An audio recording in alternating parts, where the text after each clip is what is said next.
அவை சார், அவை தலைவர் அவர்களே, please silent.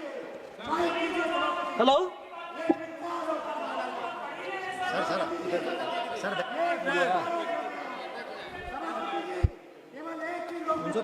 Mr. Venkatesan, please continue. Mr. Venkatesan, please continue. அவை தலைவர் அவர்களே, sir please silent the house sir. No, you please continue. மாண்புமிகு அவை தலைவர் அவர்களே வணக்கம். நீதிபதியினுடைய அருவருப்பான சிந்தனையும் ஆளுங்கட்சியினுடைய அராஜகமான சிந்தனையும் இணைந்து உருவாக்கிய கரப்பான் பூச்சிகள் இந்த மசோதாக்கள் முழுவதும் பறந்து கொண்டிருக்கிறார்கள்.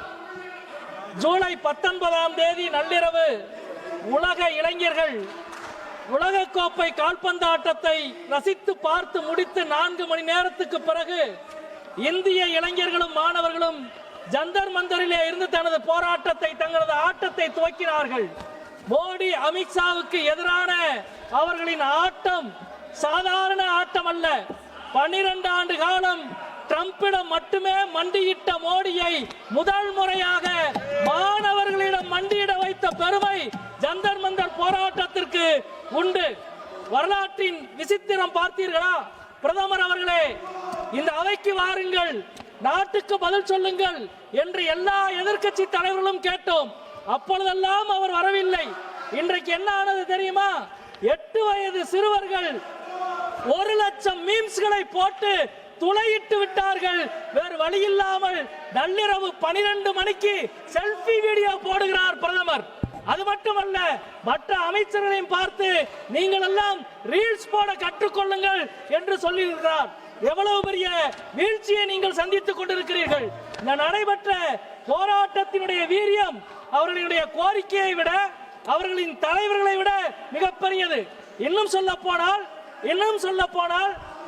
அவர்களே, அவையை தயவு செய்து அமைதிப்படுத்தவும். Sir, You please continue. Sir, bring the house, sir.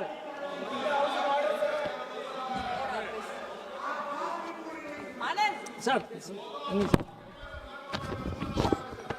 அவை தலைவர் அவர்களே, இந்த போராட்டத்தின் வீரியத்துக்கு முன்பு அவர்களின் கோரிக்கையும் தலைவர்களும் எல்லாம் மிகச்சிறியதுதான்.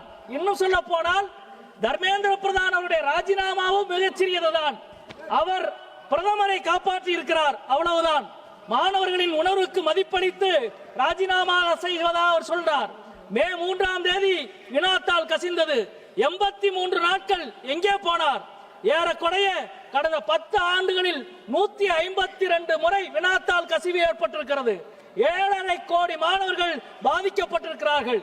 இவ்வளவு குற்றத்திற்கும் ஒருவர் கூட தண்டனை பெறவில்லை என்றால், ஒரு குற்ற உணர்ச்சி கூட இல்லாமல் அந்த ராஜினாமா கடிதத்தை அவர் சமர்ப்பித்திருக்கிறார்.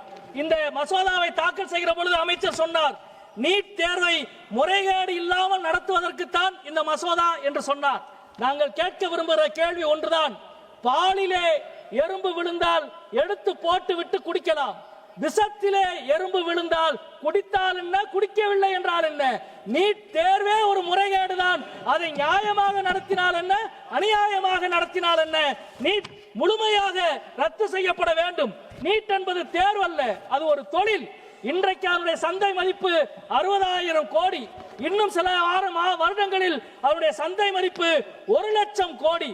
ஏறக்குறைய கோச்சிங் மாஃபியாக்களின் புகலிடமாக தேசிய தேர்வு முகமை மாறி இருக்கிறது. NTA நீங்கள் உருவாக்கினீர்கள், 2024 சட்டம் நீங்கள் உருவாக்கினீர்கள், இப்பொழுது கொண்டு வந்திருக்கிற திருத்த சட்டம் நீங்கள் உருவாக்கினீர்கள். ஆனால் இவற்றையெல்லாம் உருவாக்கி என்ன பயன்? இந்த தேர்வில், இந்த வழக்கில் உச்ச நீதிமன்றத்தின் நீதிபதிகள் கேட்டார்கள், நீங்கள் திருந்தவே மாட்டீர்களா? கடந்த கால தவறுகளில் இருந்து நீங்கள் பாடம் கற்றுக்கொள்ளவே மாட்டீர்களா என்று உச்ச நீதிமன்றத்தின் நீதிபதிகள் கேட்ட அதே கேள்வியை உங்களிடம் நாங்கள் கேட்கிறோம். வெறும் தண்டனை காலத்தை அதிகப்படுத்தி, தண்ட தொகையை அதிகப்படுத்தி விரைவு நீதிமன்றத்தை அமைத்தால் போதுமா? இந்த பிரச்சனை முடிந்து விடுமா? 2003ஆம் ஆண்டு வாஜ்பாய் காலத்திலே வினாத்தாள் கசிவு வழக்கு இன்றைக்கு வரை நடந்து கொண்டிருக்கிறது. நாங்கள் தமிழ்நாட்டிலே இருந்து இந்த நாடாளுமன்றத்தில் கேட்கிறோம். அரியலூர் அனிதாவில் துவங்கி மதுரை ஜோதிஸ்ரீ துர்காவிலே இருந்து கோயமுத்தூர் கோபிகா வரை எண்ணற்ற மாணவர்களை பலி கொடுத்த துயரத்தின் வழியிலே இருந்து சொல்லுகின்றோம். நீட் என்பது டீச்சிங்கை கொண்டு கோச்சிங்கை கொண்டாடுகிறது. நீட் என்பது மாநில உரிமையை குழி தோண்டி புதைக்கிறது. நீட் என்பது மாணவர்களின் தன்னம்பிக்கையை ஒழித்து தற்கொலைக்கு தள்ளுகிறது. எனவே நீட்டை கைவிடுங்கள், NEP-யை கைவிடுங்கள், கார்ப்பரேட் மயமாகிற கல்விக் கொள்கையை கைவிடுங்கள். இன்னும் சொல்ல போனால் கல்வியை மாநில பட்டியலுக்கு கொண்டு வருகிற ஒரு மசோதாவை தாக்கல் செய்யுங்கள். அதை விட்டுவிட்டு இந்த கண்காணிப்பு மசோதாவால் எந்த வேலையும் ஆகப் போவதில்லை. முன்னாள் தமிழகத்தினுடைய அமைச்சர்கள், தமிழக அரசால் அமைக்கப்பட்ட நீதியரசர் ராஜன் குழு மிக முக்கியமான புள்ளிவிவரத்தை வெளியிட்டது. நாங்கள் அந்த புள்ளிவிவரத்தை இந்த அவையிலே வைக்க வேண்டும், அந்த குழுவினுடைய அறிக்கையை இந்த அவையிலே வைக்க வேண்டும் என்று நினைக்கின்றோம். 2010ஆம் ஆண்டு நீட் அறிமுகமாவதற்கு முன்பு மாநில கல்வி திட்டத்திலே இருந்து மருத்துவக் கல்லூரிக்கு போன மாணவர்கள் 2330 பேர். CBSE-ல இருந்து மருத்துவக் கல்லூரிக்கு போன மாணவர்கள் வெறும் 14 பேர் தான். ஆனால் நீட் அறிமுகமான பிறகு CBSE-ல இருந்து மருத்துவக் கல்லூரிக்கு போனவர்கள் 1604 பேர். நீட் அறிமுகமாவதற்கு முன்பு கிராமப்புற மாணவர்கள் 65% பேர் மருத்துவக் கல்லூரிக்கு போனார்கள். இப்பொழுது வெறும் 49% அது குறைந்திருக்கின்றது. நண்பர்களே, மிக மிக முக்கியமாக இங்கே சொல்ல வேண்டியது, இந்த போராட்டம் நுழைவுத் தேர்வு குறித்து ஒரு பெரிய கவனத்தை உருவாக்கி இருக்கிறது. அதற்கு பின்பு இருப்பது நிர்வாக பிரச்சனை அல்ல, அரசியல் கேள்வி. எனவே தான் இந்த போராட்டம் மிக முக்கியமானது.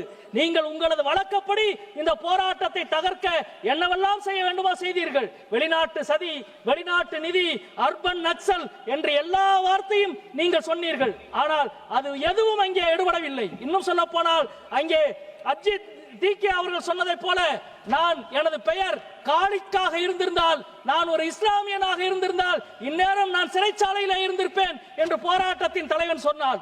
அதுதான் உண்மை. நீங்கள் எவ்வளவு அருவருப்பாக போராட்டத்தை கையாளுகிறீர்கள் என்பதற்கு அது விளக்கம். போராடிய ஒவ்வொரு மாணவர்களையும் இந்த அவையிலே இருந்து நெஞ்சார பாராட்டுகிறோம். அது மட்டுமல்ல, இந்தியாவின் கல்வி சாலைகள் எல்லாவற்றையும் ஜந்தர் மந்தரோடு இணைத்த SFI உள்ளிட்ட இடதுசாரி மாணவர்கள் அமைப்பு அனைத்தையும் இங்கே நாங்கள் பாராட்டுகின்றோம். நண்பர்களே, நாங்கள் இந்த 12 ஆண்டு கால மோடி ஆட்சிக்கு எதிராக NRC-க்கு எதிராக போராடினோம். அதே போல CAA-க்கு எதிராக போராடினோம், SIR-க்கு எதிராக போராடினோம், காஷ்மீர் உரிமை பறிப்புக்கு எதிராக போராடினோம், விவசாய உரிமை பறிப்புக்கு எதிராக போராடினோம். அந்த போராட்டம் எல்லாம் வாரக்கணக்கில், மாதக்கணக்கில், வருடக்கணக்கில் கூட நீடித்தது. ஆனால் வெறும் 39 நாளில் இந்த போராட்டத்தின் வெற்றியின் ருசியை இவர்கள் உருவாக்கி இருக்கிறார்கள். இது ஒரு அமைச்சரின் ராஜினாமா சம்பந்தப்பட்டதல்ல, ஆளுங்கட்சியின் அராஜக கொள்கையின் தலையிலே இறக்கப்பட்ட இடி என்பதை இந்த நேரத்திலே தெரிவித்துக் கொள்கின்றோம். மாணவர்கள் மீது கட்டவிழ்த்து விடப்பட்ட இவ்வளவு கொடிய அடக்குமுறைக்கு உள்துறை அமைச்சர் பதில் சொல்ல வேண்டும். இன்னும் சொல்ல போனால் இந்த அவையில் மட்டுமல்ல, நாட்டுக்கு முன்பு மன்னிப்பு கோர வேண்டும் என்பதை இந்த நேரத்திலே கேட்டுக்கொள்கிறேன். இந்த கேள்விக்கெல்லாம் நீங்கள் பதில் சொல்லாமல் ஓடி ஒளிய முடியாது. நீங்க எங்கே ஒளிந்தாலும் கடைசியில் உங்கள் வீட்டுக்குள் தான் போக முடியும். வீட்டுக்குள் இந்த கேள்வி மீண்டும் உங்களை எதிர்கொள்ளும் என்று சொல்லி முடிக்கின்றேன். நன்றி, வணக்கம். Thank you very much. Next speaker, Srimati Sharmila Sarkarji.